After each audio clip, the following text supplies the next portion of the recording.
What is up, Pokemans fans? So I've got a great battle here for you, 5th generation Pokemon Black, facing one of my really awesome friends, ShinyHunter52, otherwise known as Marin. Please go and check him out, absolutely awesome guy. So let's go ahead and take a look at the battle real quick. So great start, I thought, testing a new poke myself as well, which is always really cool. I'm going to lead off with my lead Shandera, who is replacing my Ran because I had some technical difficulties with it. Yeah, I'm not really going to touch that subject, but I'm going to lead off with a Scarfed Flamethrower, which is really cool for me. Yeah, I don't think he knew that I was Scarfed because, I mean, Shandera, most people tend to invest the EVs in, like, I don't know, maybe a bit in Spec Def and Special Attack and whatnot. But no, I'm actually fully invested in Speed, Special Attack, and I'm Choice Scarfed as well. Unfortunately, seeing as I'm Choice Scarfed, I have to switch out, as I probably could have gone for the really nice Shadow Ball there. So I'm going to go into DMAC to resist the Dark type move that must be coming, and it's going to go for a Nightshade, which is really cool because I know I'm going to resist that being the Fighting type. So that is awesome for me. So he's going to switch out his Burangedu and go into his Sazandora. Now, I thought he was, yeah, I'll go for the bulk up on the switch, but I thought he was going to use Dark Pulse, because I swear that's what he's running previously. But no, he's actually going to be running the Dragon Pulse, which will take me out. And at the time, I thought it was a Dark Pulse, which is why I wondered why I didn't live it, but no, it was Dragon Pulse, so that does kind of suck. That means my DMAC is going to be foddered off once again, which tells me I may need to switch him out, and I do have some new pokes in mind for this 5th gen, so that should be cool if I can get those in there. So I'm going to go out now to my Shandera, and he's going to switch out of Sazandora into his Wargle. Well, I was absolutely pissing myself because I go for the Hyper Beam, and this was so epically funny because I've never ran Hyper Beam on any of my pokes in my life, because I put it on here because the Gliscor 360. We have such a laugh about noobs using Hyper Beam, and I thought I'd put it on there and just use it on his Sazandora. But unfortunately, he switches out, his Wargle gets the butt end of the Hyper Beam. I take a really, really nasty hit right there, and I'm going to go down. But thanks to Life Orb damage, recoil, or whatever it was, I think it was a Brave Bird actually.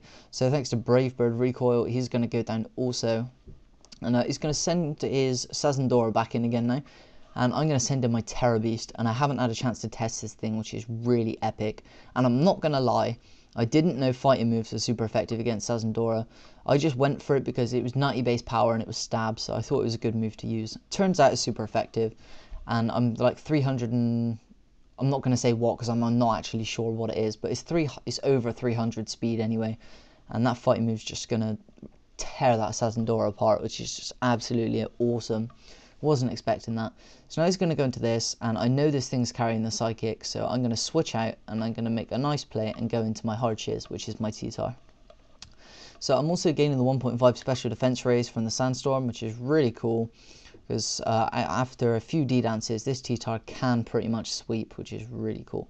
So I take the Psychic really nicely, and the Sandstorm's going to be giving me that raise anyway, which is really cool.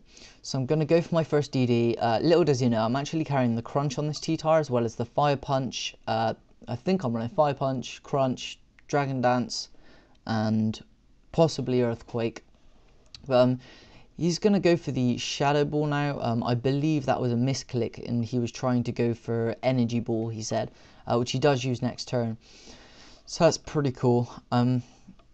Yeah, I mean, if I was him, I'd probably be running Psychic top left and then Recover top right, Shadow Ball bottom left, Energy Ball bottom right or something. I mean, that's how I'd lay it out on my attacks thing. That's just typical anyway, so a misclick is very likely right there. So he's going to go for the Energy Ball, but seeing as I've got max special defense and the Sandstorm going, it's not going to touch me, which is really great. I'm going to take it like a pro. I'm certainly on my own ground right now, certainly gaining all of the stuff that I need, setting up really nicely. I'm just going to hit off my Crunch now. I'm confident I can take it out in one hit, being that that's probably specially defensive and I'm actually physically offensive, which is really great matchup for me. So I think that's called Rangaruso. Rangaruso maybe, I'm really not sure. I'm not great on 5th gen. This is actually like my 10th battle and I've only uploaded 5. So I really need to get some more up because I know you guys really like my 5th gens by the positive feedback I'm getting. I'm not gonna lie right here, really noob move. I was adamant that was steel, but it's not, it's rock type.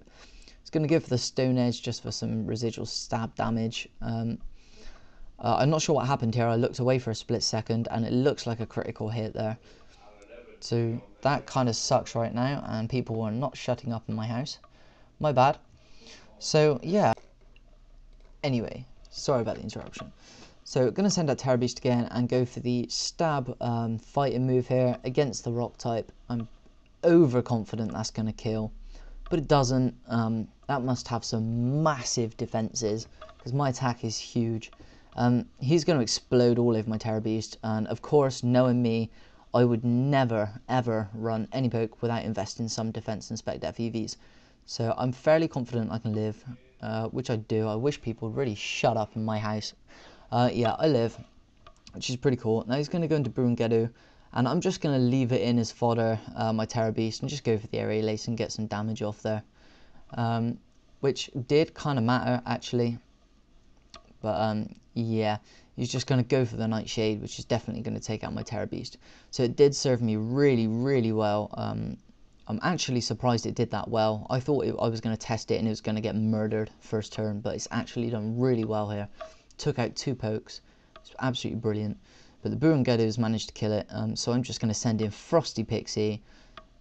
Is there a better way to wrap up a battle? I don't know. So I'm just going to go for the super effective Shadow Ball right here. Massive, massive special attack.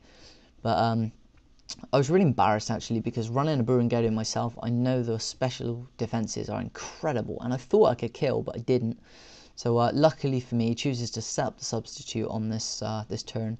He can't make one because Frosty Pixie is maxed out in special attack, and I'm able to just follow that up with another Shadow Ball for the win. So it was an awesome battle, ShinyHunter52. I really enjoy our battles. They're always fun. We always have a good laugh. We don't complain over Hex. You know, it's just really good fun. So come on over and visit www.xat.com/darkcrunch to talk to me or ShinyHunter and many, many others of my subscribers. So it's a really cool place. ShinyHunter52 is actually now a moderator on that website, which is really cool. So come over and visit, and thank you so much for the battle. Please comment, like, and subscribe.